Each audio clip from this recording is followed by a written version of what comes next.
The mother of the octuplets has received a generous offer from California attorney Gloria Allred and an organization called Angels in Waiting. They will provide round-the-clock support for all 14 of Nadya Suleman's children free of charge. Joining us for an exclusive interview, Gloria Allred, along with Linda West-Comforty and Jackie Peebles from Angels in Waiting. Ladies, good morning. Good morning. Good morning, Julie. Gloria, let me begin with you. How did this come about? Well, last week, unbeknownst to Angels in Waiting, Julie, I contacted the Department of Children and Family Services in Los Angeles County because I filed a complaint to ask them to open an investigation into whether these babies, these octuplets, in addition to the 6 siblings, were possibly endangered because the octuplets are soon going to come out of the hospital, and the grandmother had indicated that she didn't think her daughter, Nadya, was capable of caring for them.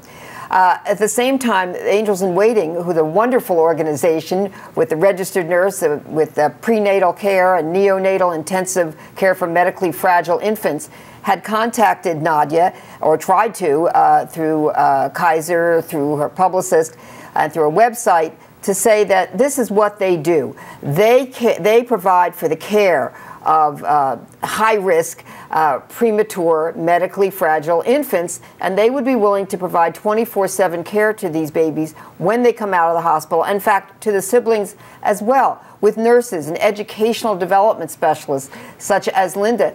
And so when Nadya didn't respond to this offer, which is so important to these babies' developments, then we had a news conference and made that offer public to Nadya. Okay, and Linda, let me turn to you. So right now you still have not heard from Nadya. To date, I have not heard from Nadya. Explain how this round-the-clock care would work for all 14 kids. Would Nadya have any involvement? How does it work? Would the kids we be offered, with you? yeah, the kids will come in. We have a property that's set up, and that's why I contact Gloria, because time is of the essence here. We have to, we have the property, but we have to make a home. I mean, it'll take 2 days just to put 14 beds together, 8 of them being cribs.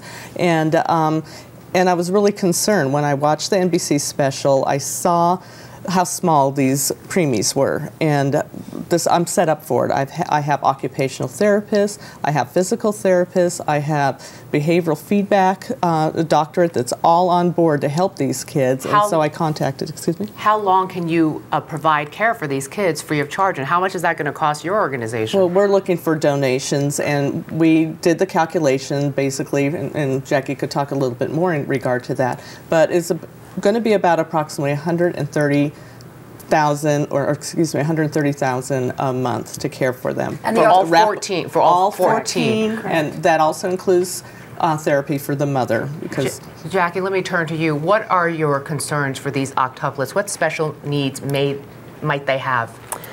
Well, micro preemies that are born at such an early age, they're 2.5 months early at this time. The brain development is so crucial. They need to have the care that they are going to have to be successful. Brain implanting that these babies need, they need constant rocking. They need the same patterning so that the brain will pattern right and that they can start developing. If they don't, then a lot of the time the statistics are out there that these babies will end up back as failure to thrive and have other issues. And the alternative, of course, Julie, is that if they would all be together in a home if Angels in Waiting offers accepted, but if not, then they may be taken by the Department of Children's Services, placed in foster care. All split apart. All children put in different homes, and they won't get the care from the public agencies because of budget restrictions that they would get from Angels in Waiting. I'm out of time, but in the last 2 seconds, what involvement would you guys allow Nadya to have in this? She would be able to be there with Angels in Waiting, and they would all be together in the home, but the babies would get this specialized service from the trained neonatal pediatric nurses. Jackie, Linda, ladies, thank you all. We are out of time. Thank you so much. Thank you. Gloria.